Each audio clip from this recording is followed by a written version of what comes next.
Alright, I thought we'd start off with some kinematic graph questions. So this one, suppose a cart is on a level track. Suppose that it starts with a leftward velocity, starting at the origin, and it experiences a rightward acceleration. So right off the bat, since you know that the velocity points to the left and the acceleration points to the right, you know that this thing is going to start slowing down. So if I'm drawing the picture here, here's the origin, right? The origin is just whatever you choose x equals 0 to be and y equals 0 to be. So here it is, here's our cart, like this. And what we do is we anticipate that this car is going to move to the left initially, since it has an initial leftward velocity, like this. It'll kind of slow down, and then we'll start speeding up, moving to the right. So the way that I would think about this is, it has some initial velocity here, some initial velocity to the left, but it has a rightward acceleration the entire time. So initially, like I said, they'll point in the opposite direction, so it'll cause the cart to kind of slow down. It comes to a momentary stop, and then experiences a rightward acceleration, getting faster and faster, moving to the right, because then velocity and acceleration point in the same direction. So if you were going to draw position, velocity, and acceleration curves for this, I'm going to try to squeeze all three here if I can. Something like this. Here we go. Let me just separate that so it's clear. So we're starting from the origin, which is good.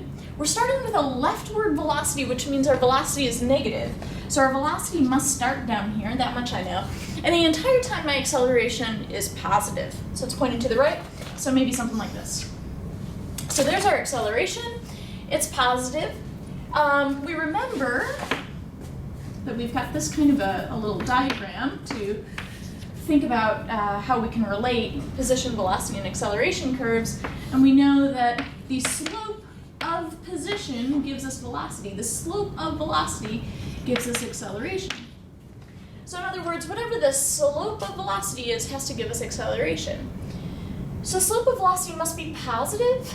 So it'll probably, in other words, will point upward like this. Will kind of look something like this. At some point, we know that it crosses the 0 line because the cart comes to a momentary stop.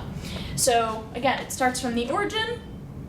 It's got an initial velocity to the left, but the acceleration is to the right, which means we can kind of think about acceleration like a pull, so or wind or something like that. So it's kind of being pushed to the right, even though it's initially moving to the left. So it's initially moving to the left, and then it slows down, and it starts speeding up, going to the right. So again, my position starts at the origin, just like this. The velocity starts negative, which means that the slope of this is going to start negative.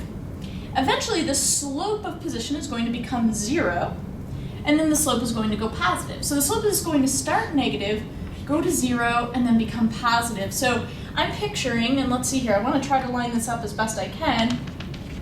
So right about here, this is the time when my position curve should have 0 slope. So something kind of like this. And in fact, we know it's going to be a parabola because whenever your acceleration is positive, you're going to end up with some part of this curve as your position versus time graph. And then whenever your acceleration is negative, you'll end up with some part of this, kind of like smiley face and a frowny face. Hope that helps.